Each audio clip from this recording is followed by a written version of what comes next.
नमस्कार, स्वागत है एक बार फिर से आप सभी का आपके अपने चैनल हनुमान सेवा परिवार में। आशा करते हैं प्रभु श्री हनुमान जी और परम पूज्य गुरुदेव बाबा नीम करोली महाराज जी आप सभी भक्तों पर असीम कृपा बनाए रखें। बाबा महाराज जी को जब कभी किसी भक्तों को दर्शन देना होता है तो महाराज जी किसी न किसी घटना को या किसी न किसी मनुष्य को माध्यम बना लेते हैं। यह ना सिर्फ महाराज जी शरीर त्यागने के बाद करते हैं, अपितु शारीरिक लीला में रहते हुए भी महाराज जी ने ऐसी कई बार अन्य लीलाएं भी करी, जहाँ पर किसी न किसी को माध्यम बनाकर बाबा महाराज अपने भक्तों को दर्शन देते हैं। जैसे कि अगर आप अपने किसी मित्र से मिलने जा रहे हो तो आपको ज्ञात ही नहीं होता कि रास्ते में मिलने वाला आपका मित्र वह महाराज जी स्वयं होते हैं। और महाराज जी की मुलाकात के बाद जब आप पुनः अपने मित्र से मिलते हैं तब आपको ज्ञात होता है कि आपका मित्र से तो आपकी मुलाकात ही नहीं हुई। ऐसे ही बाबा कभी दीन दुखिया बनकर, तो कभी साधु संत बनकर, तो कभी कोई अफसर बनकर यदा कदा भक्तों को कहीं ना कहीं जीवन में दर्शन देते रहते।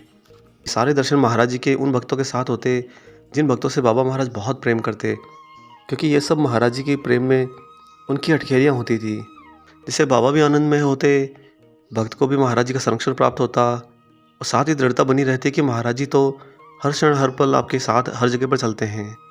आज आपको एक ऐसी ही अद्भुत घटना सुनाएंगे जहाँ पर महाराज जी ने किस प्रकार अन्य रूप में अपने भक्त को दर्शन दिए।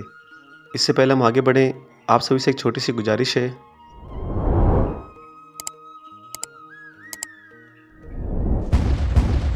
अब आइए ले चलते हैं आपको महाराज जी की इस अद्भुत घटना पर। दोस्तों, श्रीमती गुरुप्रिया जब महाराज जी शारीरिक लीला में थे उनकी अनन्य भक्त रही हैं। साथ ही वे बहुत ही आध्यात्मिक रही।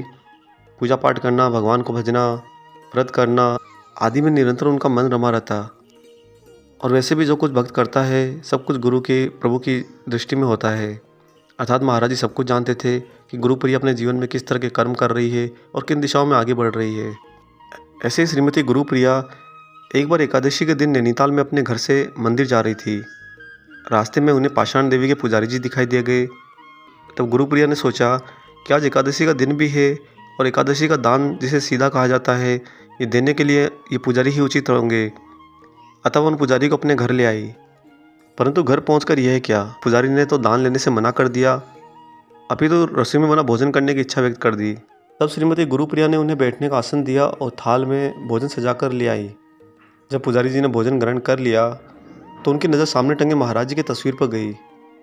उन्होंने कहा कि यह किस पाखंडी फ़ोटो टांग रखी है बेटा तुमने अपने घर में। एक साधु पुजारी के मुख से अपने बाबा नीम करोली महाराज जी के प्रति ऐसे शब्द सुनकर गुरुप्रिया जी नाराज़ हो गई। ऐसे तो जब वह पुजारी जी को घर लाई थी तो उन्होंने ये निश्चय किया था कि भोजन करने के बाद पुजारी को 10 रुपये दक्षिणा देंगी, लेकिन अब उनके कटु शब्द देखकर उन्होंने अपना इरादा बदल दिया। अब गुरुप्रिया जी ने उन्हें सिर्फ 1 रुपया दान देने का निश्चय किया। उस समय श्रीमती गुरुप्रिया के बक्से में एक नोट 10 रुपये का था और दूसरा एक नोट 1 रुपये का। उन्होंने पुजारी जी को 1 रुपये का नोट निकालकर देकर विदा कर दिया। पुजारी जी वहाँ से मुस्कुराकर चले गए। उन पुजारी जी की इस घटना से गुरुप्रिया जी थोड़ा मन में आहत हो गई और मन ही मन में कुंठित होने लगी कि एक तो किसी का भला करो, किसी को भोजन कराओ और ऊपर से उनसे ऐसे बुरे शब्द भी सुनो।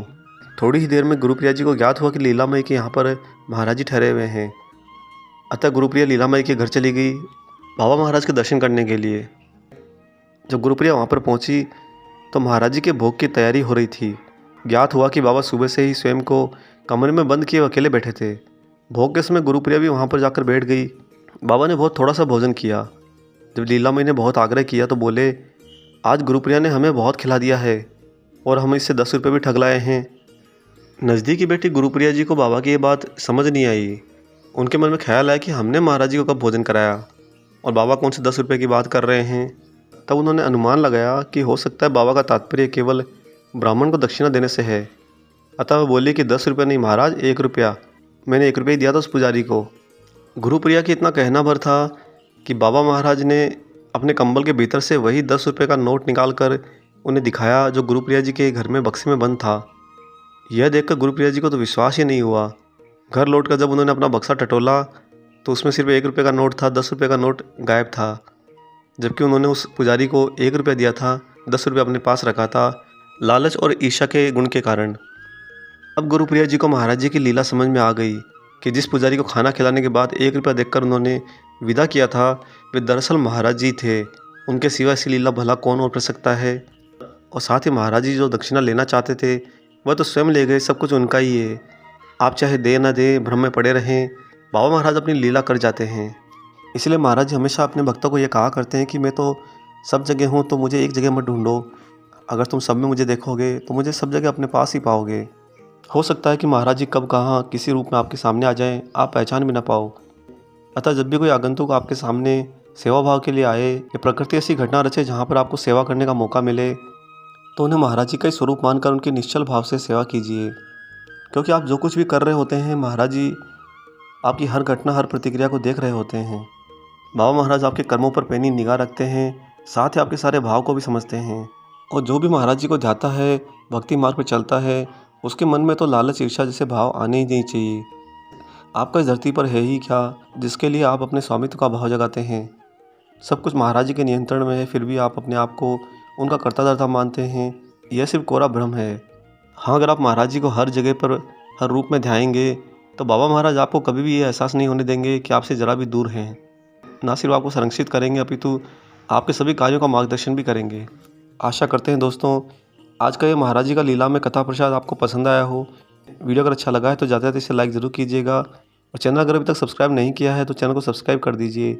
मिलेंगे बहुत जल्दी ही एक और ऐसे शुभ अंक के साथ। तब तक अपना और अपने माता पिता का संपूर्ण ख्याल रखिए।